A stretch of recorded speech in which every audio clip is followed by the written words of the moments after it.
뉴스 읽어드립니다. 오늘의 뉴스를 10분 만에 정리해드립니다. 오늘은 2024년 8월 9일 금요일입니다. 미국과 한국의 주요 뉴스를 읽어드립니다. 뉴저지주에서 조울증을 앓던 20대 한인 여성이 출동한 경찰의 총격에 사망한 사건이 벌어져 경찰의 과잉 대응 논란이 일고 있습니다.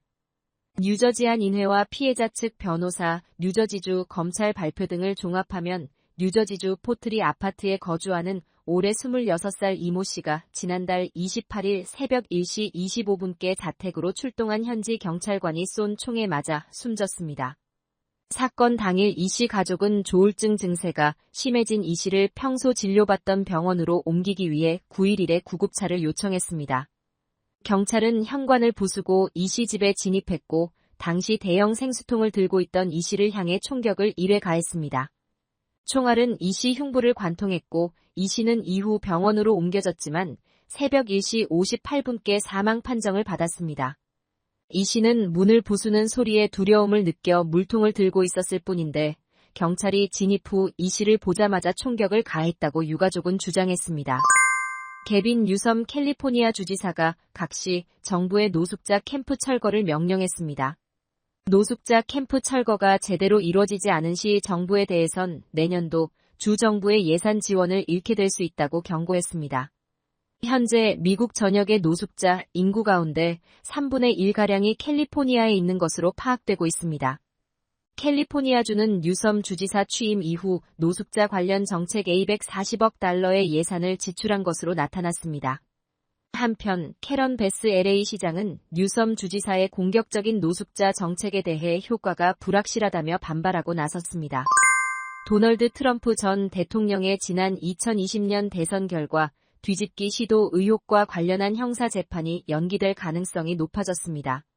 의혹을 수사 중인 잭 스미스 특검 측은 워싱턴 DC 연방법원에 오는 16일 예정된 트럼프 전 대통령의 1월 6일 의회 폭동 사태 연관 혐의와 관련한 재판 일정을 4달로 미뤄줄 것을 요청했습니다. 특검 측은 지난달 트럼프 전 대통령 재판과 관련한 대법원의 판결을 검토 중에 있다며 현재 법무부 내에서 협의가 잘 진행되고 있지만 최적의 일정에 대해서는 최종 입장이 정해지지 않은 상태라고 요청 이유를 밝혔습니다. 이로써 오는 11월 미국 대선 이전에 트럼프 전 대통령의 대선 결과 뒤집기 시도 의혹과 관련한 재판의 판결이 나올 가능성은 한층 낮아지게 됐습니다. 앞서 트럼프 전 대통령 시절 보수 우위로 재편된 미 연방 대법원은 지난달 1일 대선 결과 뒤집기 시도 혐의에 대한 면책 특권 적용 여부 판단과 관련 전직 대통령은 재임 중의 공식적 행위에 대해서는 절대적인 면책 특권을 인정받는다고 판결했습니다. 민주당 대선 후보인 카멀라 해리스 부통령과 공화당 대선 후보인 도널드 트럼프 전 미국 대통령이 TV 토론 일정에 합의했습니다. 트럼프 전 대통령은 어제 ABC 뉴스가 주최하는 토론에 참여하겠다고 발표했습니다. ABC 역시 통해 다음 달 10일 대선 후보 토론을 주최할 예정이라고 확인했습니다. 뉴욕타임스는 토론은 펜실베이니아주 필라델피아에서 90분간 아마 청중은 없을 가능성이 크며 정확한 형식이나 규칙은 결정되지 않았다고 보도했습니다. 트럼프 전 대통령은 토론 참여 방침을 밝히면서 다음 달 4일과 25일 각각 폭스뉴스, MBC에서 토론하자고도 제안했습니다. 하지만 해리스 부통령은 다음 달 10일 이후 추가 토론에 대한 대화를 나눌 수 있게 돼 기쁘다며 사실상 폭스뉴스 주간 토론은 거부했습니다.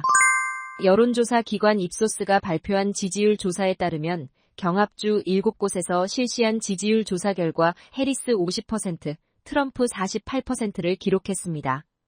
애리조나, 조지아, 미시간, 네바다, 노스캐롤라이나, 펜실베이니아, 위스콘신에서 등록 유권자 표본 2,045명을 대상으로 이뤄졌으며 무소속 로버트 케네디 주니어를 포함한 다자대결 구도에선 해리스 42%, 트럼프 40%, 케네디 5%였습니다. 전체 응답자 10명 중 7명은 이번 대선에서 반드시 투표하겠다고 답했습니다. 당파별로는 민주당 지지자의 71%, 공화당 지지자의 73%가 이같이 밝혔습니다. 정책 선호도를 보면 트럼프 전 대통령이 전체 6개 분야 중 이민, 전쟁 해외 분쟁, 경제 고용, 범죄 부패 등 4개 분야에서 해리스 부통령을 앞섰습니다. 해리스 부통령은 헬스케어에서만 우위를 보였습니다. 한국 뉴스입니다. 오는 광복절 특별 사면 및 복권 대상자 명단에 김경수 전 경남도지사가 포함된 것으로 파악됐습니다. 김 전 지사는 드루킹 김동원 씨 일당과 공모해 지난 2016년 11월부터 문재인 전 대통령 당선을 위해 여론을 조작한 혐의로 기소돼 지난 2021년 7월 대법원에서 징역 2년형이 확정됐습니다. 김 전 지사는 이듬해인 2022년 12월 윤석열 정부 신년 특별 사면에서 남은 형기 5개월 집행을 면제받았지만 피선거권 제한을 회복하는 복권 조치는 내려지지 않았습니다. 김 전 지사 외에도 이번 특별 사면 복권 명단에는 박근혜 정부 문학의 블랙리스트 사건으로 징역 1년 2개월을 선고받은 조윤선 전 정무수석이 포함된 것으로 파악됐습니다.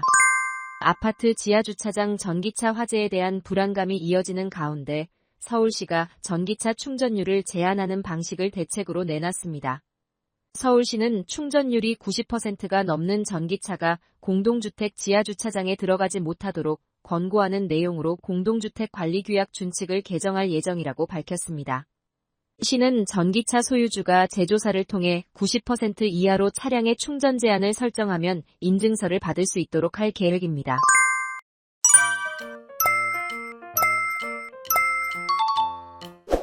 끝으로 날씨입니다. 남부 캘리포니아 주말 동안 기온 다시 오르겠습니다.